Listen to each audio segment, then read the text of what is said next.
Hallelujah. Praise the Lord. Glory to God. Praise the Lord. Hallelujah. So, victorious day, everyone. Welcome to our mga bagong, may mga bago pa tayo, mga bagong. Thank you, Sistina. Yung Christian na may humor yan eh. You know? Welcome mga kapatid. Do we have a newcomer? New visitor? Let us welcome them. Wala, okay. Okay, let us welcome you back. This is Joanne. Si Joanne, welcome once again. Okay? But praise God, no, ginagawa niya matibay yung gamit natin. So, victorious day, everyone. Could you say to your neighbor, you are victorious? Yan. And then, so let us welcome also our GCI family outside Kuwait. Actually, we call them GCI Global. Yan, GCI Global. You heard me saying this, no? For how many times GCI Global? Yeah, they are the GCI. Actually, we pray for this. Pray with us with regarding the GCI Global. Actually, we will be having a meeting on Saturday via Zoom. They are our brethren outside Kuwait who were here, no? Work here in Kuwait. Then they move to other countries. No, they moved to Australia. They moved to Dubai, Saudi, Finland, and what else? Canada. Yeah, how can I forget Canada? No, Canada. No, and ano ba? And Philippines. Yes, of course, Philippines, our hometown. Okay, we are planning to have a worship service exclusively for them. No, but you can join us, no problem. But they're not just attendees via Zoom. They're not just attendees. We will involve them in the program, like what we're doing here. No, there will be MC. There will be someone who will lead us for opening prayer. Yes, MC, opening prayer, tithes and offering, like that. We will have a normal worship service. But the thing there is, we don't want them to be left behind. Because when they move to another countries, to other countries, they can, they already found fellowship with other believers, but some, no, they are looking, no, longing for a family like this. But we know that we cannot find a family like you have. You believe that there's no place like home. Right? May nakita ka ng mga friends, but to have a family, no? So we don't want them to be left behind, and we want them also to practice what the Lord gave them, no? The giftings that the Lord gave them, no? To continue practicing that gifts. Because we are in the church. If we are in the church, we have to serve God. Amen. So pray for us. Pray for that GCI Global. No, we will have a meeting on Saturday, and actually we will lay down also the plan to COE on the next meeting. Okay. So let's give God's glory. So today, without further ado, we will be talking about our second message, no, for our series for this month, the Union with Christ in Incarnation. Could you say Union with Christ in Incarnation? Okay, so the last Friday and Sunday, we talk about the first message, which is the communion with Christ in creation, right? There we talk about the meaning of union with Christ. No, it is our relationship with God, with Christ. When we receive Him as our Lord and our Savior, no, He's in us, inside of us. He's in our heart, whether you feel it or not. He's in our heart, meaning we are united in Christ. We are united in Christ. Or in Tagalog, kaisa tayo kay Kristo. Amen? There we talk about the opening chapter of Genesis, which is the creation from Genesis 1 to 31, the whole chapter, in fact, the whole chapter of Genesis chapter 1. We talk about the wonderful works of God. Wonderful and purposeful. Could you say purposeful? Purposeful meaning not randomly. Could you say randomly? Or not just? In Tagalog, basta-basta. Di ba? May nakuha na naman kayo. Not just or basta-basta. It is purposeful and orderly. He created the first day. No? Created the first. What He created in the first day? The light in the darkness. Pinanta natin kanina yun, di ba? The light in the darkness. Second day, He created the sky. Yeah. Third day, He created the dry lands. So, see, He created with purpose and with orderly, you know. The fourth day, He created the sun, the moon, and the stars. The fifth day, He created the water and the sky animals. On the sixth day, the land animals. And the first human being. Adam and Eve were created. On the seventh day, He rested. So God created the world in orderly fashion. Orderly fashioned. Right? Meaning He did not create the plants, listen to this, He did not create the plants before the sunlight. Because He knows that the plants need the sunlight. Right? He created the needs of the people first before He created them. Inuna niya yung mga pangangailangan natin. Right? Bago niya tayo ginawa. Meaning, it's orderly manner. Could you say manner? May pagkakasunod-sunod.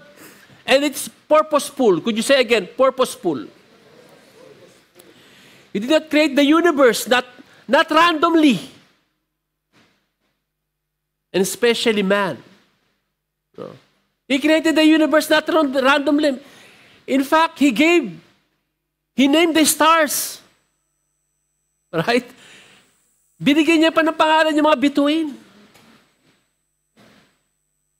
You know what? The study shows that, yung alam nating galaxy, yung Milky Way, they said it's just 5% of the total universe. So yung palang nakikita, may mga scientists na nadidiscover na yung iba-iba ngayong stars. Because our mind is so finite compared to the mind of God.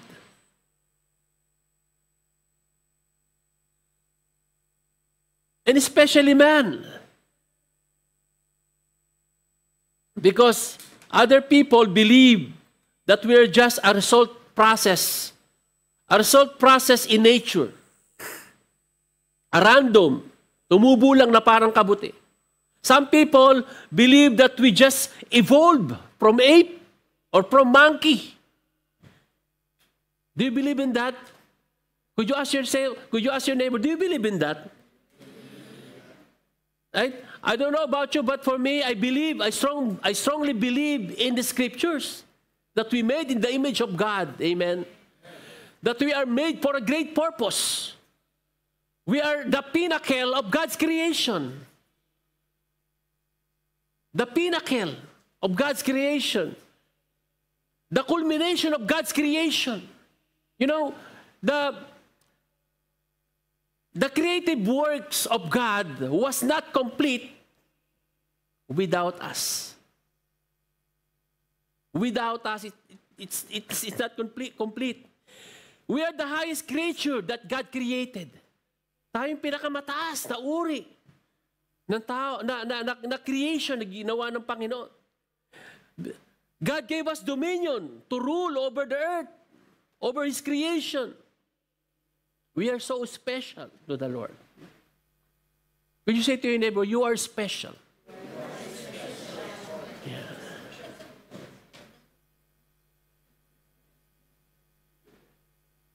And listen to this, tell your neighbor, listen to this.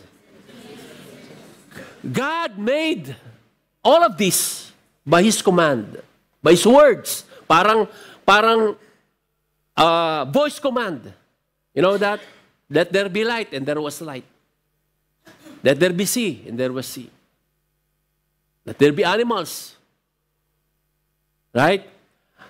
But when He made the first human being, according to Genesis 2:7, and I will read from here, Genesis 2:7, it says, Then the Lord God formed the man of dust from the ground and breathed into his nostrils the breath of life, and the man became a living creature.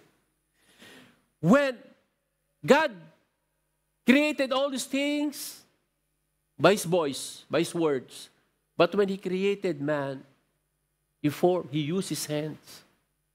He used His hands. He formed us, no, from the ground, from the dust. I can imagine, no, that God bent, formed us, and above all, He breathed us. He shared His life to us. He shared His Spirit to us. See? Can you imagine how special we are to the Lord? Could you say once again to your neighbor, you are special. You are special. Para naman mga ano, para kayo natatawa pag sinasabi yung special yung katabi niyo. Precious na lang kung ano yung special. You are so precious. Yan, oh.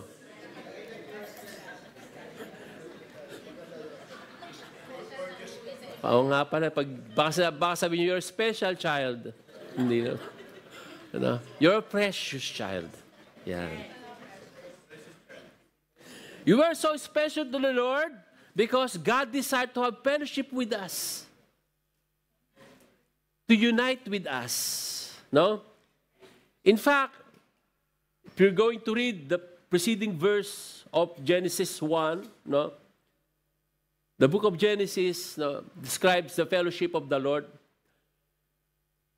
We can read there that God was walking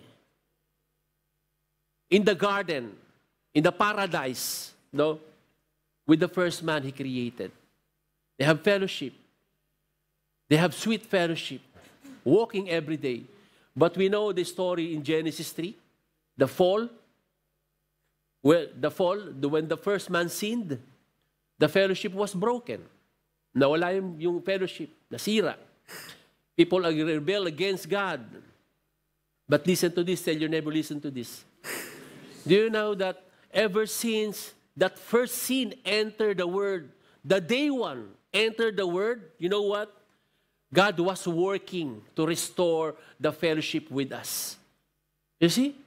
Imagine that. Unang araw, nasira yung fellowship because of that sin. Gumawa na ng paraan ng Panginoon. They talk about the plan of salvation. Did you hear that? Could you ask your neighbor, did you hear that? To rescue us. Why He wants to rescue us? Because He wants to have union with us. He loves us.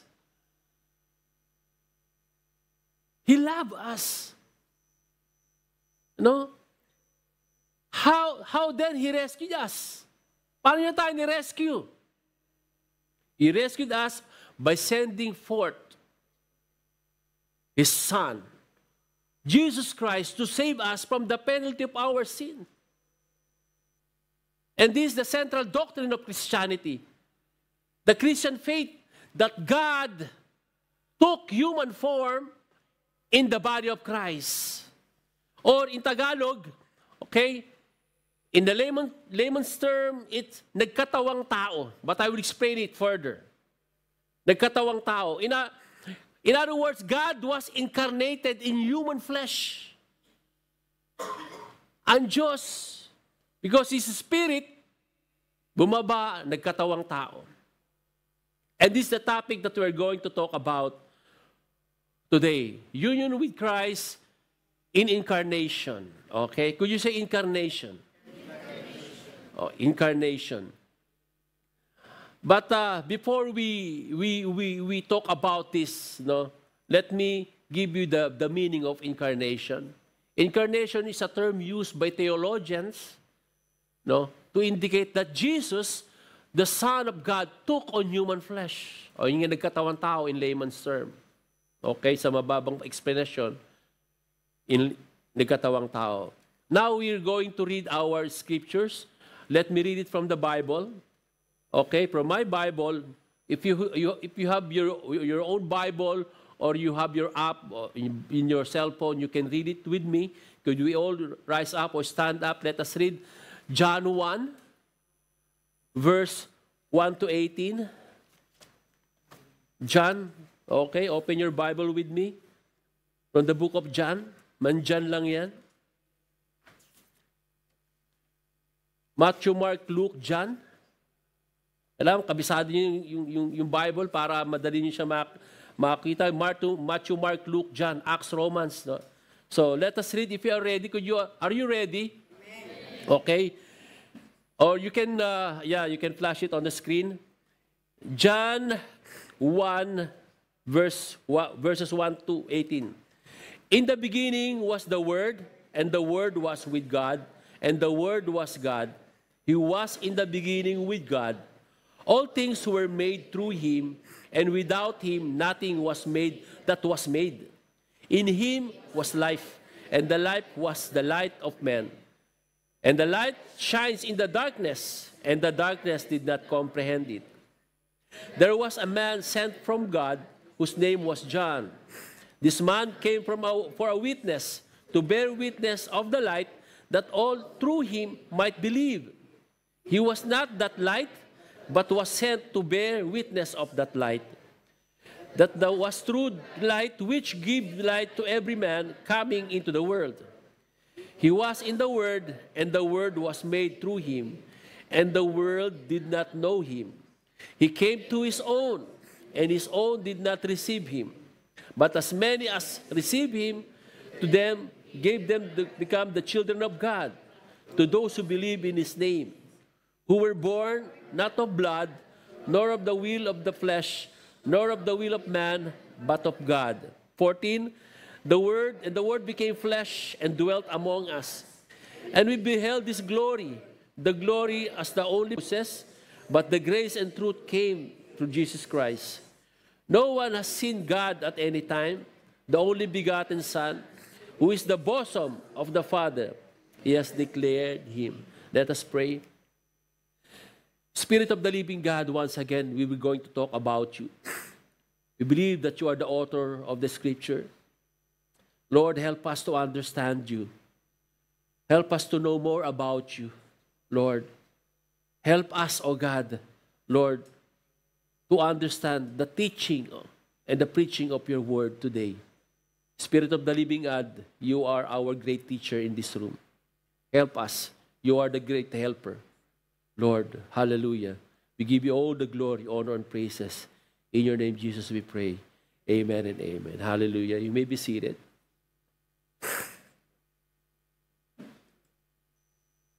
So today, we're going to talk about the deity of Christ. Could you say deity? Deity, in Tagalog, yung pagka-Diyos ni Jesus. Okay?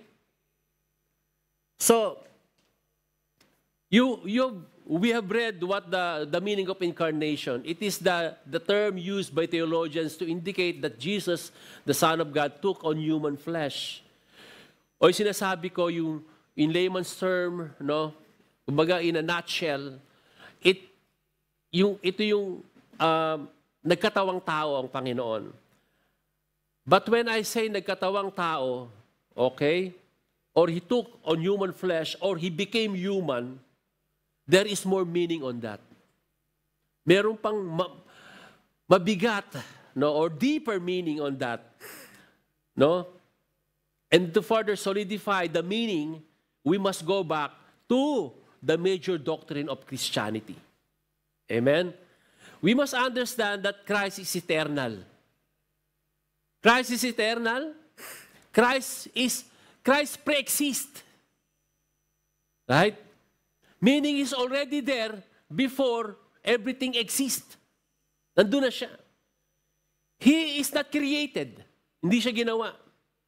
Tandaan natin, that is very important. Hindi siya ginawa. Actually, He was a co-creator with the Father and with the Holy Spirit. I would like to emphasize this because there are Christian movement, okay, that misinterpret the Bible. We just read this, John 1:18. They said, from this verse,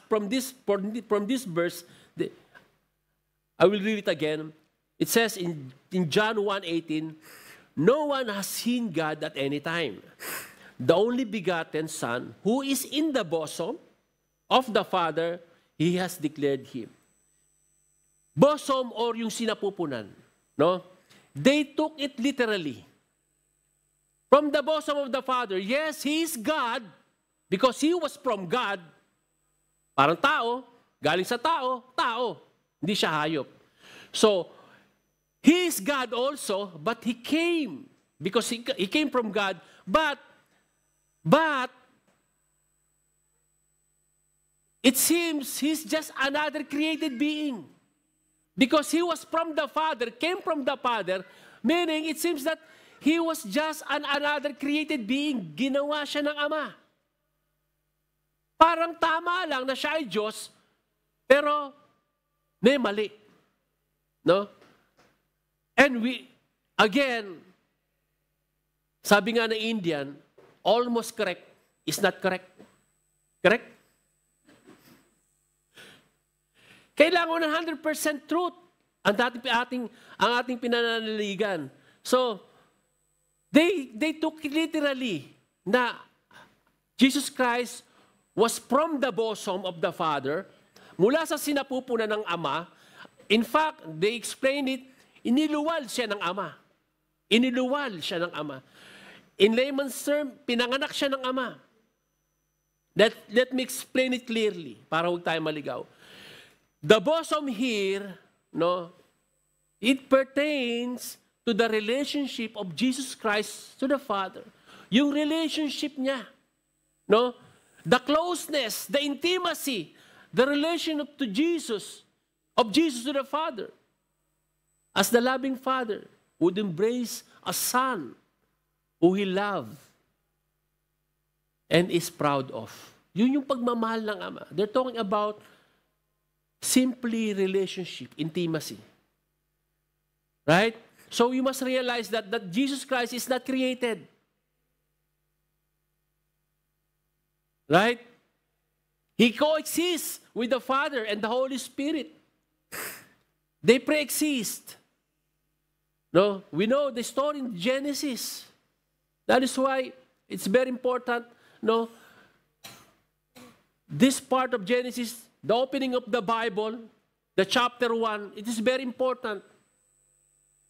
If you fail to know God on that first line, in the beginning God, if you fail to know who is God there, no, you will fail everything in the scriptures.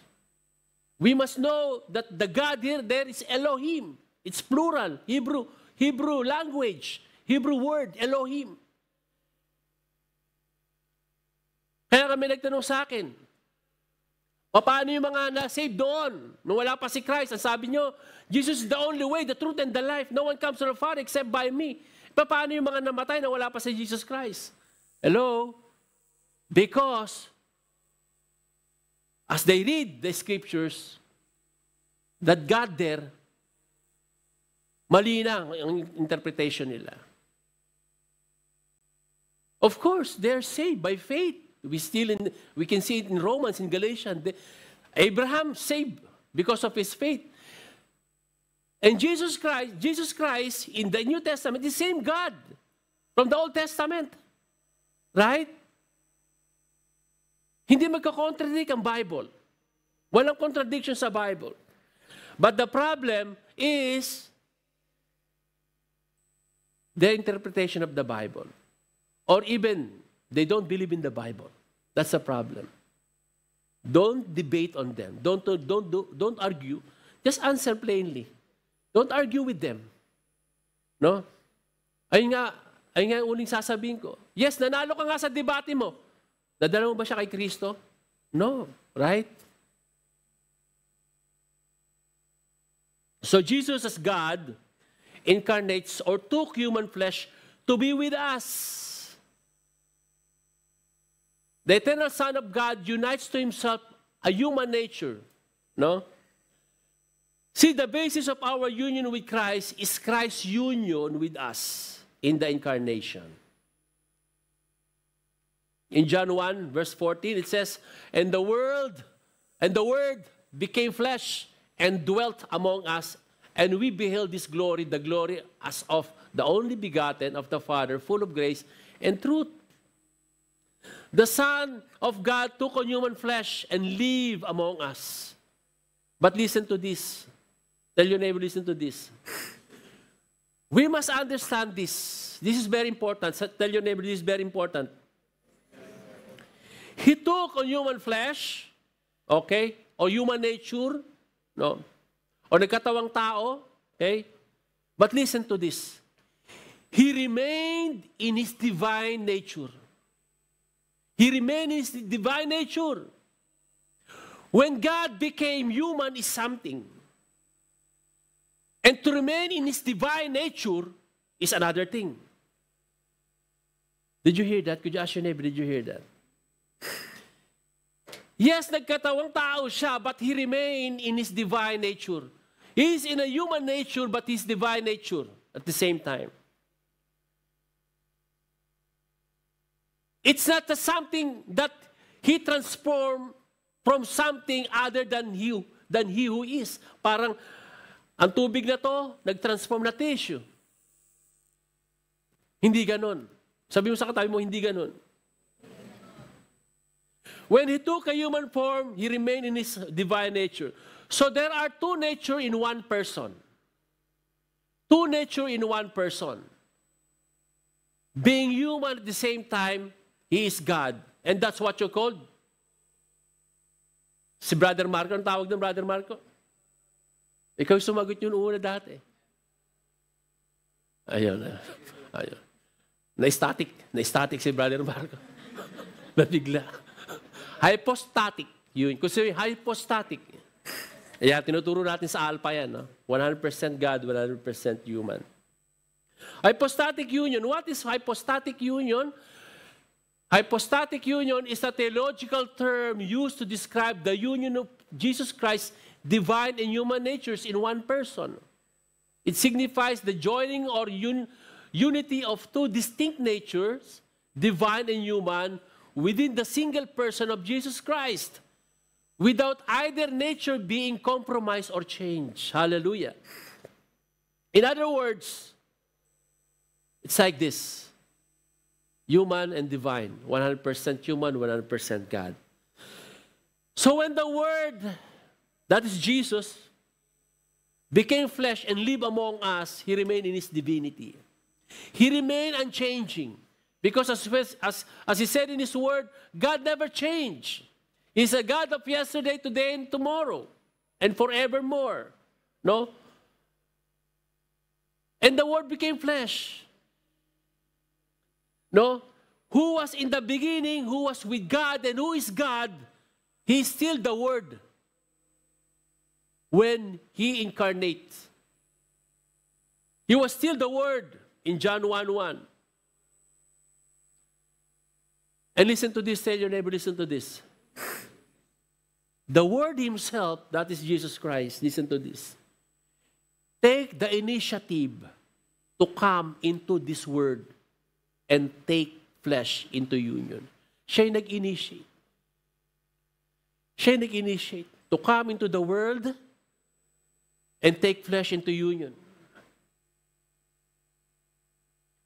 We can see here that before we become one with Christ, He first became one with us.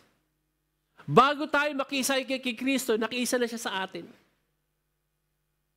That is why He knows our feelings. He knows every situation we have. He knows how to be sad.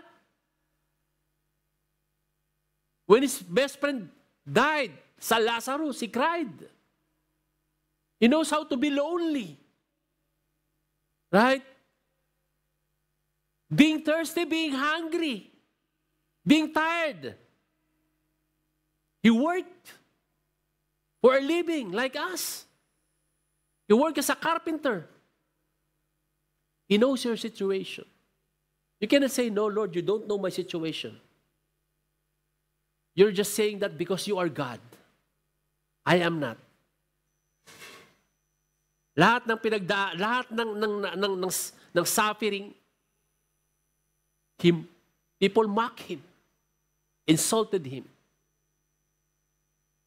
Lahat, alam ng Panginoon. He cares for you. Sabi mo sa katabi mo, He cares for you. He knows your situation. And listen to this. He knows that He will experience all these things. But still, He initiated. He's all-knowing. He saw it from the eternity past kung ano mangyayari sa Kanya. But still, He initiated to reach us, to have fellowship with us. Because He wants us to reconcile with the Father. Hallelujah. He wants, this is the goal of Christ. Yes, dying on the cross, paying the penalty of our sins, for what? To reconcile us, to reconcile with Him. We know the story in the book of Genesis. Right? The first man, the God and the first man walking in the garden, in the paradise. But then again, as I said a while ago, that fellowship was broken, nawala. In fact, they left the paradise, the Garden of Eden. And because God loved us, God desired to reconcile to the world to Himself, in Christ, o sa pamamagitan ni Kristo. So God in Christ is the personal agent who reconciles the world. Galatians 4:4, but when the fullness of time had come, God sent forth His Son, born of a woman, born under the law. His humanity is real. Could you say real? He underwent a real conception. Yung totoong paglilihi. The development inside the womb. His birth is entirely normal, with nothing out of ordinary. Born of a woman.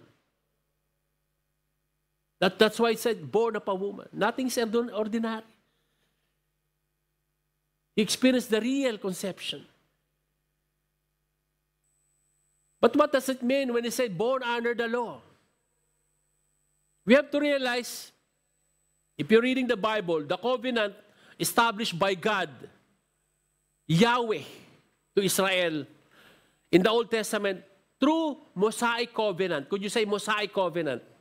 The Mosaic covenant, it's a long chapter. It's full of laws. Full of laws. In fact, there are 603 laws. Plus the moral laws, the Old Testament, the Ten Commandments, 613 laws. And God put Jesus on that place. Jesus born on that situation. And listen to this. Jesus' life are confined by those laws. By the Mosaic laws. Lumaki siya doon sa mga law na yan. He knows the law. God put Jesus on that nation, Israel. That is why He was born under the law. born of a woman, born under the law. And listen to this, tell your neighbor, listen to this. Jesus was the only one being ever to keep the law perfectly. Siya lang ang nakagawa ng law perfectly. That is why in Matthew 5:17 it says, I did not come to abolish the law, but to fulfill the law. Jesus is the only one who satisfied the requirement of the law. No one can obey the law.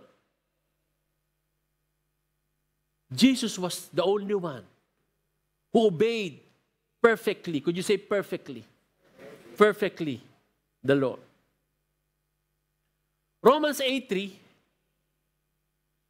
the law of Moses was unable to save us because of the weaknesses of our sinful nature. Could you say sinful nature? So God did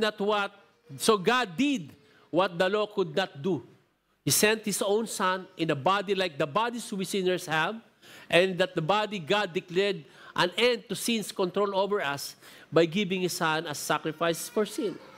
In other words, God knows our weaknesses. Amen? We cannot obey the law. We will just break it over and over again. Pag tayo sumunod doon, patuloy lang tayo, we will break the law. Kawawa naman tayo. Kung ang batayan lang ng kaligtasan ay law, we are bound to help people dahil hindi natin masunod ang law perfectly. No, that is why He sent forth His Son, Jesus Christ, as a sacrifice for our sins. That is why God was incarnated in human flesh. God incarnated in human flesh. The central covenant promises is fulfilled in Christ. I remember the last message we had last Friday. I told you that if you open your eyes in the concept of the union with Christ, kung na-open, nabuksan ang isip nyo, you can find union with Christ all over the Scriptures, especially in the New Testament. We can see all over the Scriptures. Even in the beginning of chapter of Genesis, because Jesus was already there. As I said, Jesus was the co-creator with the Father and the Holy Spirit. He was there in the plan of salvation. The day one sin entered the world. Right? What I'm pointing here is this, the history of redemption. The God's covenantal promises focus to incarnate Christ. Doon pa lang sa book of Genesis hanggang sa Revelation, God covenantal promises focus in the incarnate of Christ. Christ's incarnation is the foundation who follows salvation. And this is the union with Christ. And even the Old Testament repeated the statement about union with Christ. In Genesis 7:7-8, it says, I will confirm my covenant with you and your descendants after you. From generation to generation, this is the everlasting covenant. I will always be your God and the God of your descendants after you. I will give the entire land of Canaan, where you now live as a foreigner, to you and your descendants. Remember this, it will be their possession forever, and I will be their God. So this is Abrahamic covenant. Abraham. This is God's promise to Abraham and to his descendants. Do you know that we are Abraham's descendants? We, as the follower of Christ, we are the descendants of Abraham. And what promised to Abraham, promised us also to us. Kung ano yung promise sa magulang natin, mag-promise din sa atin. But the problem, some religion claim that they are the descendants of Abraham. Sila daw, yung descendants of Abraham. But what the scripture says in Galatians 3:29, and now that you belong to Christ, you are the true children of Abraham. Sino ang totoong anak ni Abraham? Or descendants of Abraham? We. You are his heirs, and God's promise to Abraham belongs to you. Hallelujah.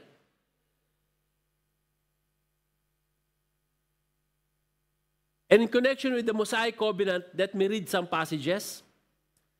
In Jeremiah 11 verse 4, which I commanded you, your fathers, in the day I brought them out of the land of Egypt from the iron furnace, saying, obey my voice and do according to all that I command you, so you shall be my people, and I will be your God. In Jeremiah 24 verse 7, I will give them hearts that recognize me as the Lord. They will be my people, and I will be their God, for they will return to me wholeheartedly. In Jeremiah 30 verse 22, you will be my people, and I will be your God. And many passages, no, in the Old Testament, the covenant of God, covenantal promise is, listen to this, pointing forward to the new covenant. That is why we cannot separate the old covenant and the new covenant. The Old Testament and the New Testament. You can say, I believe in the New Testament. Without believing the New Testament, it's useless. Or you can say, I believe in the New Testament, but I don't believe in the Old Testament. No. It's useless. Could you say useless? It's pointing forward to the new covenant. That's why I highlighted those words. You will be my people, and I will be your God. And what's the First Peter says? But you are the chosen people, a royal priesthood, a holy nation, God's possession, God's special possession, that you may declare the praise of Him who called you out of the darkness into His marvelous light. Once you were not a people, but now you are the people of God. Once you had not received mercy, but now you have received mercy. And not only that, in the New Testament, you can see a lot of verses or a lot of passages pertaining that we are the people of God. But listen to this. It's not only that God is our God in Christ, no, but in Christ, we are God's people. That is pertaining to all those verses. It's not that He is our God, no, but we are His people. That's why it's very important to read or to explain it well, the book of Genesis. Right? Because that God in the Old Testament, the same God in the New Testament.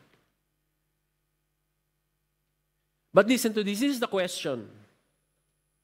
If Jesus, the Son of God, incarnated in human flesh, kung siya'y talagang nagkatawang tao, did Jesus have a sinful human nature like us?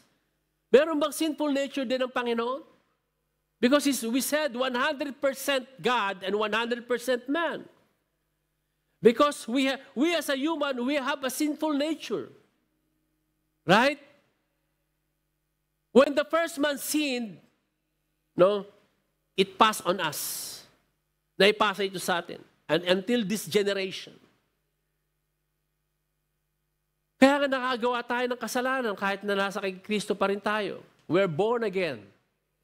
We're already born again pero nagkakasala pa tayo. That is why it's very important, you know the 4 stages of salvation, the 3 stages of salvation. You've been justified, been sanctified. Each day you have to ask for cleansing. God will sanctify you. How? Through the words, through your prayers, confession of your sin. Kaya nagkakasala pa tayo.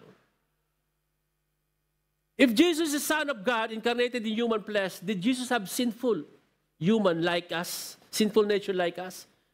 This is the answer. Christ's human nature is unfallen and sinless. Could you say unfallen and sinless? Amen. Listen to this. God, no? Christ's human body, yung katawan ni Kristo.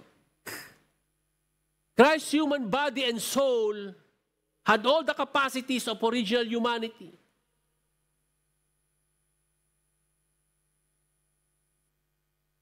Why? Because for him to live and experience the full human life. They have all the capacity of original humanity. Just like I said a while ago, you experienced to work as a carpenter.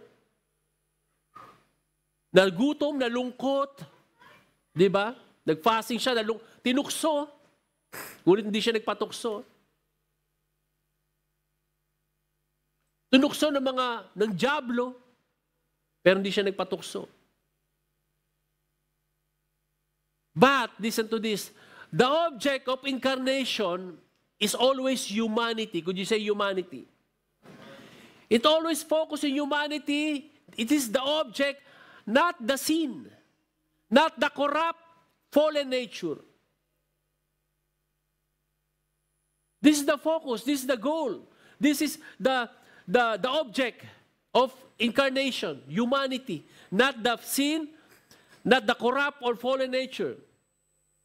Adam, the first man, is the representative of fallen humanity. Siya yung nag-represent ng fallen humanity. Right? Kaya nga yung the race, no? Dahil nagkasala ang unang tao who represent us, the human race. Nagkasala lahat.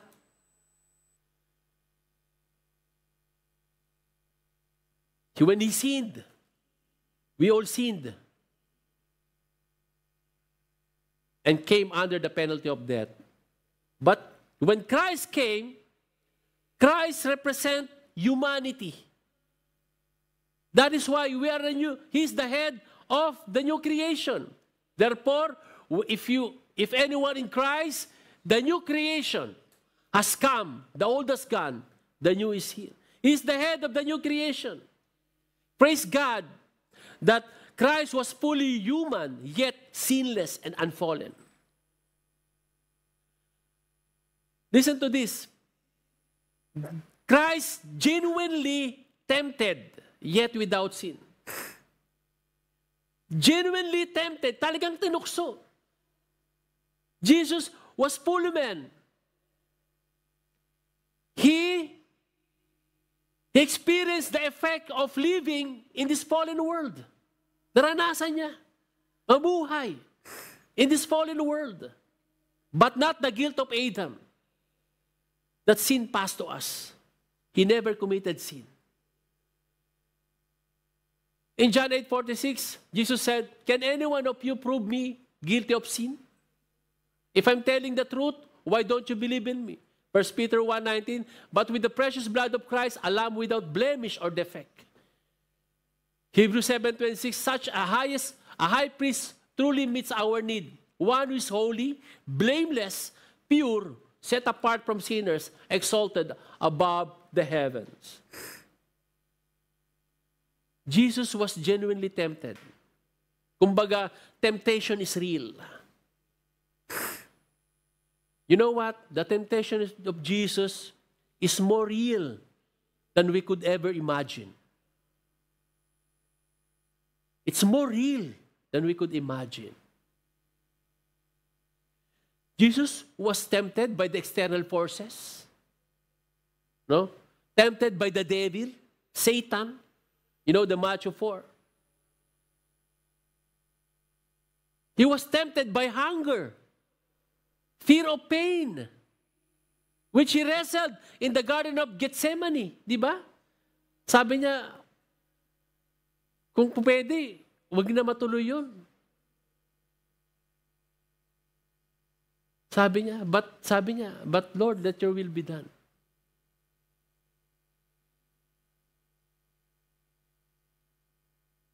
That is why lahat ng temptation is real for Christ. He became human like us. Lahat ng temptation dumating sa Kanya. That's why we cannot say to Him, "Lord, we failed to this temptation." We failed to this temptation. We cannot say to Him that He doesn't know about this feeling of being tempted. Hindi mo pwedeng sabihin yun. He knows it. He understands it. The only thing we have to do during temptation is to call Him. To call Him. To rescue us. And He's a very present in times of trouble. Amen. In times of needs. He will rescue us to all this temptation. Two nature in one person. Two nature in one person, but He was able to act both natures. Tingin niyo ba madali?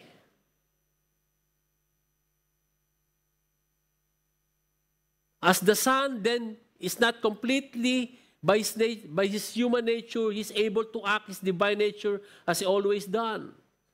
As the Son, He always inseparably acted from the Father and the Holy Spirit. No, as the Son of God, lagi sila magkasama ng Father, ng Holy Spirit. They work together. They love working with one another, with each other. They love it, and they don't have conflict working each other. Right? And now, during His incarnation, He acts a human nature and at the same time working together with the Father and the Holy Spirit.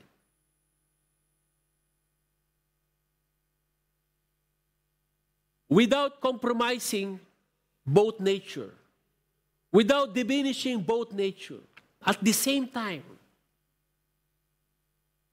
You know, as I was studying this,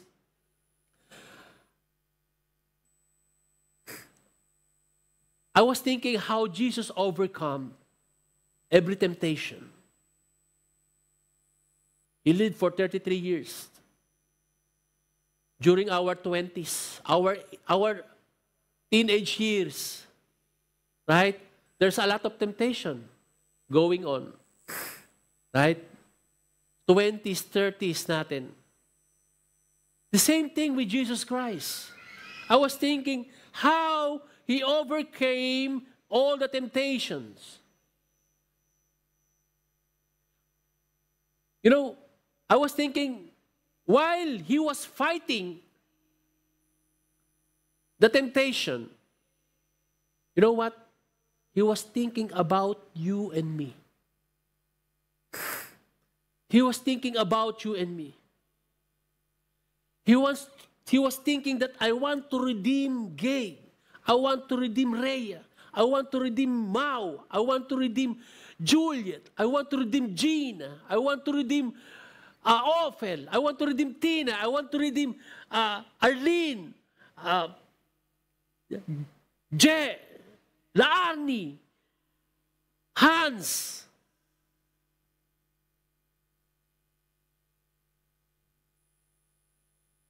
He wants you and me, no, to go back to the relationship of the Father. He wants us to reconcile us to the Father because He loves us. And He is joyfully obeyed His Father. Joyfully obeyed His Father with a great cost. Let me repeat it again. He obeyed His Father joyfully with a great cost, mga kapatid. With a great cost.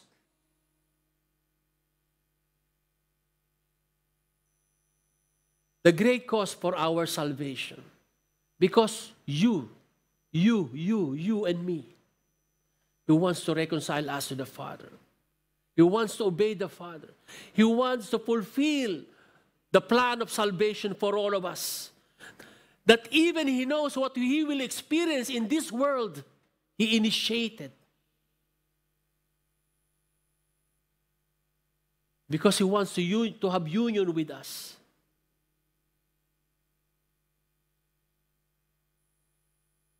He wants to restore our fellowship with the Father. Just like the fellowship that the first man had in the Garden of Eden. Mga kapatid, listen to this. God's desire is to have union with us. Do not take it lightly. So God's plan cannot fall. So in the conclusion, our Lord Jesus Christ became the first man of the new creation, our glorious mediator and the new covenant head. By His incarnation and work, God the Son incarnate has reversed the work of the first man and became the Lord and Savior. He became the second Adam, but not failed to sin. He was victorious. That's why He represents us. He has become perfectly qualified to meet our every need, especially our need for forgiveness. Alam niyo yung mga pangailangan natin, mga kapatid, naging tao siya. That's why He's a great provider. It's a promise of God that He will supply all the things that we need according to His riches and glory in Christ Jesus. He worked in this world to meet their needs. See? Siya naging bread and butter ng pamilya nila. He knows what you need. Financially, He knows it. But above all, the need for forgiveness.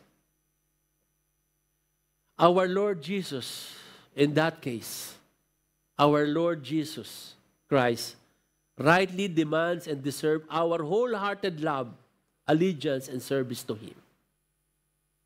Yes, di natin kayang pantayan yung ginawa ng Panginoon sa atin. But He deserved the highest praise, the highest adoration. May we marvel at the great love and humility of our Lord Jesus Christ, our Savior who became like us in every way, listen to this, except sin, so that we might become like Him.